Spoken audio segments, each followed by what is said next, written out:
Hello అండి, నమస్తే. నేను Madhavi. Welcome to me Godavari అమ్మాయి ఛానల్. ఈరోజు కాకరకాయ ఇగురు అంటే మసాలా పెట్టి తయారు చేసే కూర ఎలా రెడీ చేయాలో ఏంటో చూద్దామండి. అయితే దీనికి కావాల్సిన పదార్థాలు చూద్దాము. పోపు దినుసులు, జీలకర్ర, ఆవాలు, శనగపప్పు, మినపప్పు, ఎండుమిరపకాయ, కరివేపాకు, నూనె 150 గ్రాముల వరకు నూనె పడుద్దండి ఈ కూరకి. అంటే ఎక్కువ ఇది నీళ్లు పొయ్యం, ఇగురు కాబట్టి నూనెలోనే మగ్గాలి. అందుకని 150 గ్రాముల వరకు నూనె పడుద్ది. ఉప్పు మీ రుచికి సరిపడినంత 2 టేబుల్ స్పూన్లు అయితే వేస్తున్నానండి నేను. ఉప్పు, కారం 2 టేబుల్ స్పూన్లు, అల్లం వెల్లుల్లిపాయ పేస్ట్ 2 టేబుల్ స్పూన్లు. ఇంకా ఈ ముక్కలు నేను కాయలు కడిగేసుకున్నాను శుభ్రంగా. చిన్న చిన్న ముక్కల కింద ఇలా కట్ చేసి పెట్టుకున్నాను.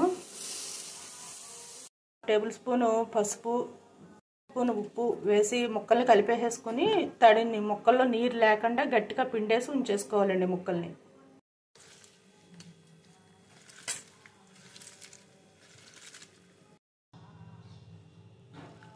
ఉప్పు పసుపు వేసి కలిపి పెట్టుకున్నాం కదండి. ఇదిగోండి చూసారా,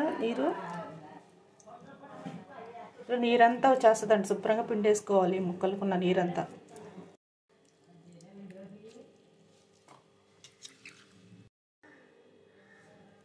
ఇలా పిండేసేసుకుని ముక్కలన్నిటిని ఇలా వేరే ఒక ప్లేట్లో పెట్టేసుకున్నాను అన్నీని. ఇవి 2 సార్లు వేయించుకుందామండి. వేయించి బాండీ పెట్టుకున్నానండి. దీంట్లో మనం తీసుకున్న ఆయిల్లో సగం ఆయిల్ వేసుకుందాము. ఈ పిండుకున్న ముక్కలన్నిటిని కూడా నీరు లేకుండా పిండేసుకున్నాం కదా, ఈ ముక్కలన్నిటిని కూడా మీడియం ఫ్లేమ్లో పెట్టుకుని స్టవ్ని 2 సార్లు 90% వరకు వేయించుకోవాలండి నూనెలో. కూర అనేది నూనెలోనే మగ్గాలండి. నూనె ఎక్కువ అనుకుంటారు కానీ నూనెలో మగ్గితేనే కూరకి టేస్ట్ అనేది వస్తుంది. కాకరకాయ లేతకాయలు అనుకోండి, మనం గింజలు తీసుకోక్కర్లేదు. అలా గింజలతో పడంగానే ముక్కలు కోసేసుకుని ఏం చేసుకోవచ్చు. ముదురుకాయలు కాబట్టి నేను ఏంటంటే లోన ఉన్న గింజల్ని తీసేసాను. చేదు అనేది ఉండదండి అసలు ఇలా చేసుకుంటే కూర. చిన్నపిల్లలు కూడా ఇష్టంగా తినొచ్చు. వేడివేడి అన్నంలో కొంచెం ఈ కూర వేసుకుని కొంచెం నెయ్యి వేసుకుని తింటే చాలా బాగుంటుందండి కూర. ఇది ఆయిల్ వేడెక్కింది, ముక్కలు వేసేసుకుంటాను ఇందులో నేను.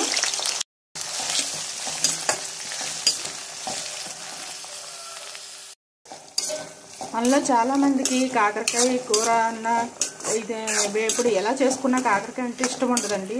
కానీ వారంలో ఒక్కసారైనా సరే మనం కాకరకాయ అనేది తినాలండి.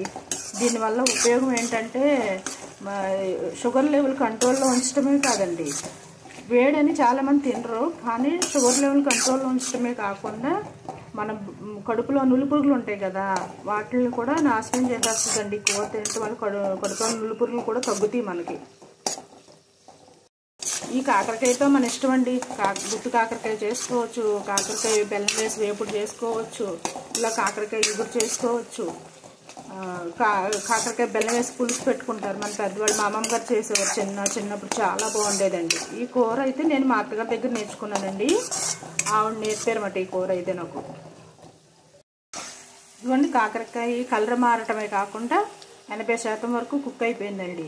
ఇంకా దీన్ని తీసేసుకుని మిగతా సగాన్ని కూడా ఇందులో వేసేసుకుని వేయించుకుందాం.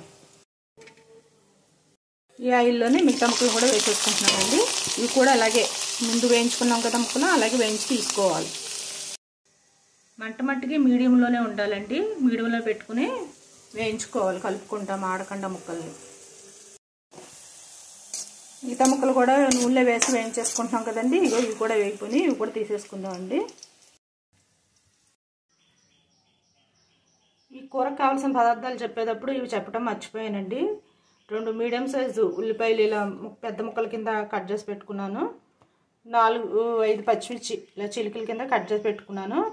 వీటిని మిక్సీలో వేసేసుకుని పేస్ట్ లాగా పట్టుకోవాలండి. కొద్దిగా ఉప్పు వేస్తున్నానండి నలగటం కోసం ముక్కలు. ఈ ముక్కల్ని ఉల్లిపాయ పచ్చిమిర్చి ముక్కల్ని మిక్సీలో వేసేసుకున్నానండి. దీన్ని పేస్ట్ చేసుకుందాం.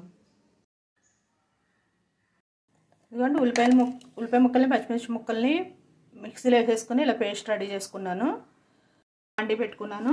ఇందాక మనం వేయించుకున్న నూనె ఉంది కదండి, ఇందులోనే ఇంకో కొంచెం నూనె వేసేస్తున్నాను. మిగతా నూనె కూడా ఎక్కిందండి. పోపు దినుసులు వేసేస్తున్నాను. పోపు దినుసులు వేసి ఇవి కూడా వేయించుకోవాలండి. పోపు దినుసులు కూడా మనం వేసుకున్న ఈ ఉల్లిపాయ పచ్చిమిరపకాయ పేస్ట్ కూడా తాలింపు దినుసులతో పాటు బాగా వేగాలండి.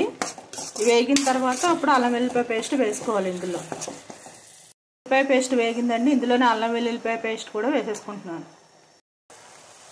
దీంట్లోనే ఒక టేబుల్ స్పూన్ అండి, లేకపోతే ఒక హాఫ్ గ్లాసు కొద్దిగా వాటర్ పోసేసి స్టవ్ సిమ్లో పెట్టేసుకుని మూత పెట్టుకుని మగ్గనిద్దామండి ఉల్లిపాయ పేస్ట్ని.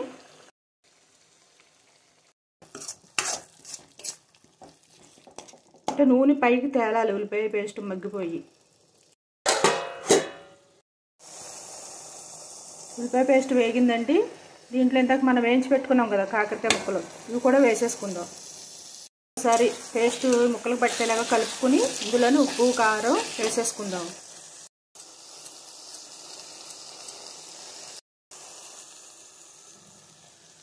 ఉప్పు కారం వేసుకున్నాం కదండి, కలుపుకుందాం ముక్కలకి అంతా బాగా పట్టేలాగా. ఉప్పు కారం వేసి కలిపేసుకున్నాం కదండి. దీన్ని సిమ్లో పెట్టేసి స్టవ్ని ఒక 2 నిమిషాలు మగ్గనిద్దామండి.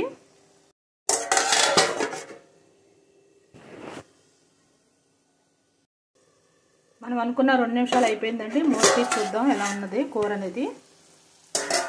ఇదిగోండి కూర అయితే మగ్గిపోయింది. తెలుస్తుంది కదండి మనకి, నూనె అనేది పైకి తేలుతుంది కదా. ఇలా నూనె తేలితే మట్టుకి కూర రెడీ అయిపోయినట్టేనండి. వేసి సర్వింగ్ బౌల్లోకి తీసుకుందామండి. పోపు దినుసులు వేగియండి. ఇందులోనే ఉల్లిపాయ పచ్చిమిరపకాయ పేస్ట్ కూడా వేసేస్తున్నాం.